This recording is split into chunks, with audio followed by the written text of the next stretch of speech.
हम बात करते हैं यक्षिणी, ये जो दूसरे तंत्र है उसमें बताया जाता है 41 दिन साधक को ये ग्रहण करना है, ऐसे रहना है, एक कमरे में बंद रहना है। यत पिंडे तत् ब्रह्मांडे, जो कुछ भी आपके अंदर है वो आपके बाहर है। अब आपके ऊपर है कि आप अंदर खोज पा रहे हो कि बाहर खोज पा रहे हो। आप अंतर्मुखी हो तो वेद आपके लिए है, तंत्र आपके लिए है। आप बहिर्मुखी हो कि नहीं भाई मुझे अपने अंदर तो परमात्मा दिखता नहीं है, मुझे एक आईना चाहिए। आप जाओ फिर पता करो कि सुर सुंदरी यक्षिणी कौन से वटवृक्ष पे बैठी है। 95% जो शक्ति उनको वचन दे रही है वो कोई प्रेत कैटेगरी के लोग होते हैं। आपने नाम लिया वैदिक तंत्र का।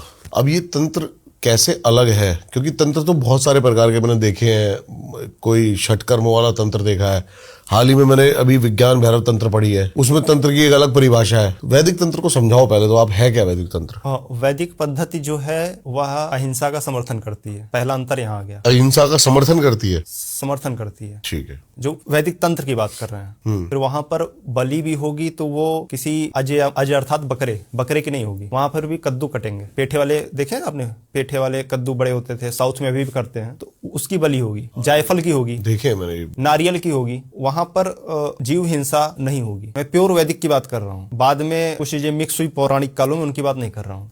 ठीक है। प्योर वैदिक में बलि पहली बात तो यहाँ आ गई। दूसरा, फिर वहां पर वचनों पर काम नहीं होता कि ये शक्ति मैंने सिद्ध कर ली, इससे ये वचन ले लिया, तू मेरी रक्षा करेगी, मैं तेरा ये करूंगा, तुझे इतने दिन पे ये भोग दूंगा, ये सब कुछ नहीं है। कभी आपकी माँ ने आपको वचन दिया क्या? नहीं, कोई ऐसा कोई वचन। पिता ने दिया? नहीं। भाई ने, दोस्त ने? तो क्या आप अपने कर्तव्य नहीं निभा रहे उनके साथ? नहीं, मैंने भी नहीं दिया कोई वचन उन्हें। तो क्या आपने अपने कर्म छोड़ दिए उनके साथ? आप अपने दायित्व तो नहीं निभा रहे हो, अपने जो आपका फर्ज बनता है आप वो नहीं कर रहे हो क्या? या आपको आवश्यकता है तो क्या आपकी माँ आपको खाना नहीं दे रही है, या जो भी वो कर सकती है वो क्या नहीं कर रही? इसमें वचन की आवश्यकता ही क्या है, यही कहता है वैदिक तंत्र। ठीक है। कोई वचनबद्धता नहीं, मैंने तुम्हें सिद्ध कोई नहीं किया, कोई यहाँ सिद्धि नहीं, कोई भी यहाँ सिद्धि नहीं कि मैंने ये 41 दिन का प्रोसेस किया और इतना का किया और ये शक्ति मेरे से सिद्ध हो गई। तो शक्ति काम कैसे करेगी फिर? तुम वो शक्ति बनते हो ना। मैं जिसको भजूं वही हो जाऊं, वही बन जाऊं। पार्वती ने शिव को इतना भजा कि शिवा हो गई। लक्ष्मी ने नारायण को इतना भजा, नारायणी हो गई।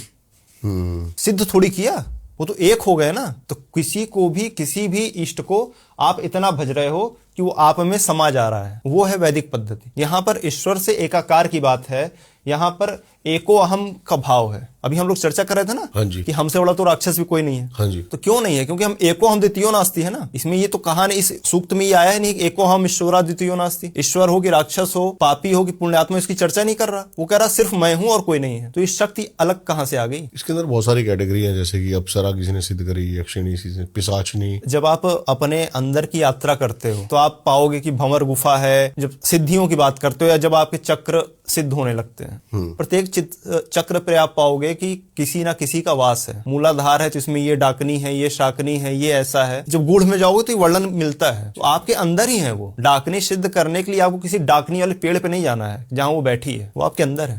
आप वैसी ऊर्जा, उस वाइब्रेशन में, उस रिदम में। अब कोई कहे कि जो हारमोनियम है वो संगीत कहीं बाहर से पकड़ के ला रहा है, ये पॉसिबल है क्या? उसमें वो दिए हैं, आप क्या दबाओगे, क्या आवाज निकलेगी, सब फिक्स है। बिल्कुल सही बात है। उसके लिए बाहर से संगीत पकड़ करने की आवश्यकता ही नहीं है। प्रोसेस क्या है इसका? जैसे कि हम अगर बात करते हैं यक्षिणी की या फिर किसी भी, तो जो दूसरे तंत्र है उसमें बताया जाता है 41 दिन साधक को ये ग्रहण करना है, ऐसे रहना है, एक कमरे में बंद रहना है। देखो, यत पिंडे तत् ब्रह्मांडे, हाँ जी। जो कुछ भी आपके अंदर है वो आपके बाहर है। अब आपके ऊपर है कि आप अंदर खोज पा रहे हो कि बाहर खोज पा रहे हो। अपने स्वभाव के ऊपर है। आप अंतर्मुखी हो तो वेद आपके लिए है, वैदिक तंत्र आपके लिए है। आप बहिर्मुखी हो कि नहीं भाई मुझे अपने अंदर तो परमात्मा दिखता नहीं है, मुझे एक आईना चाहिए, तो आपके लिए वो है। आप जाओ फिर पता करो कि सुर सुंदरी यक्षिणी कौन से वटवृक्ष पे बैठी है और फिर आप उसकी सिद्धि करो और आगे बढ़ो। बट वो फिर वही बात आ जाएगी वचन पे। इधर आपने वचन तोड़ा। आपको क्या लगता है वो झूठ है प्रोसेस, या फिर 80% क्या 95%? हाँ। जो शक्ति उनको वचन दे रही है वो कोई प्रेत या कोई इस कैटेगरी के लोग होते हैं। लेकिन कई लोग कह रहे हैं हमने हनुमान जी की सिद्धि करी हुई है, माँ काली। हाँ, हनुमान जी तो उनके ऊपर आते हैं, छाया देते हैं, जीभ निकालते हैं, वो जीभ पे कपूर जलाते हैं, बढ़िया माँ काली आ रही है। मतलब इतनी वो वेली बैठी है कि वो इनके आप पे जीभ पे आके कपूर जलवा रही है। हर चौराहे पे ऐसे दरबार खुले हैं। आपके दिल्ली में कई हैं, हमारे कानपुर, हमारे यूपी, आपके एमपी, राजस्थान में ऐसे कई हैं। ये पॉसिबल ही नहीं है कि कोई काली आपके शरीर में आ रही है। वो कौन है? वो देवी अथर्वशीर्ष में जब देवता उससे उसका परिचय पूजन करे, अहम ब्रह्म स्वरूपिणी मत्ता प्रकृति पुरुषात्मकम जगत, कि ये जो पुरुष है ये मेरे अंदर से निकला है, ये प्रकृति मुझ में से निकली है। और वो आप कह रहे हो कि वो आपके आके और वो नारियल की बलि ले रही है और शराब का भोग ले रही है, क्यों? क्योंकि वो काली आई है। जानते हो क्या होता है एक्चुअल में? हाँ जी। कभी ऐसे बंदों की पैरानॉर्मल स्कैनिंग करो जो अपने पे कह रहे हैं काली आई है, आप पाओगे कोई वहां काली नहीं है, वहां कोई काला सा या कोई काली सी बैठी है, बस यही है। जैसे आपने राम को इतना भजा कि आपको लोग राम बाबा कहने लगे। होता है। राधे बाबा नाम क्यों पड़ा वृंदावन के संत? इतना राधे राधे राधे राधे उन्होंने किया कि उनका नाम ही राधे बाबा पड़ गया। लोग उनसे नाम पूछे, वो कहें राधे। कहां से आए हो? राधे। कहां जाओगे? राधे। खाया राधे, सोया राधे, उनका सब कुछ राधे हो गया। लोग कह दिए राधे बाबा है। अब किसी के पास जाते हैं, कौन हो? मैं राधे हूं। अब क्या ये वो राधे हैं क्या? वो जो कृष्ण की प्रीतमा है वो राधे हैं क्या? ये होता है। किसी शक्ति ने, किसी व्यक्ति ने काली को इतना भजा, जब वो मृत्यु को प्राप्त हुआ तो उनके गढ़ों में सम्मिलित हो गया, उनके सेवकों में सम्मिलित हो गया, या उनके असिस्टेंट के असिस्टेंट होते हैं ना जैसे, उनमें सम्मिलित हो गया। डायरेक्ट काली को तो अभी तक उसने देखा भी नहीं है, या उसके ऊपर के जो 10 स्टेप लोग हैं उन्होंने भी नहीं देखा है, लेकिन वो सब काली के गण हैं तो काली कहला रहे हैं। अब वो किसी के ऊपर छाया दे रहे हैं तो मैं काली। कौन काली? सबकॉन्शियस में बैठा हुआ है उनके, उनको लग रहा है कि वो काली हैं। वैदिक तंत्र पे दोबारा आते हैं। वैदिक तंत्र कितना ज्यादा तेज चलता है, क्योंकि बलि जो प्रथा है उसमें बताया गया, जो कोला मार्ग तंत्र है, वामा मार्ग तंत्र है, इनमें शक्तियां बहुत तीव्र काम करती हैं। हाँ, तीव्र काम करती हैं, परंतु यदि आप उस विद्या में अत्यधिक पारंगत नहीं हो तो अस्थायी रूप से भी काम करती हैं।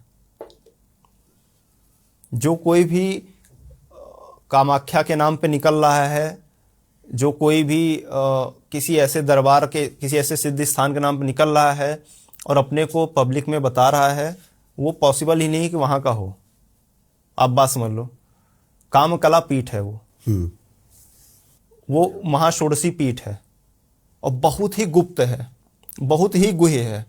उसके किसी भी जो प्रॉपर दीक्षित है वो आपसे ये तक नहीं कह सकता कि मैं इसकी पूजा करता हूं, अलाउ ही नहीं है बताना। तो अगर मैं कामाख्या का साधक हूं तो मैं आपसे कैसे बता रहा हूं कि मैं कामाख्या को भज रहा हूं? उसके बारे में आप क्या बताओगे? उस पीठ की तो प्रारंभ ही जो योनि पीठ से हो रहा है, उसके बारे में आप क्या बात करोगे? किसी को क्या बताओगे? तो वो पॉसिबल ही नहीं है।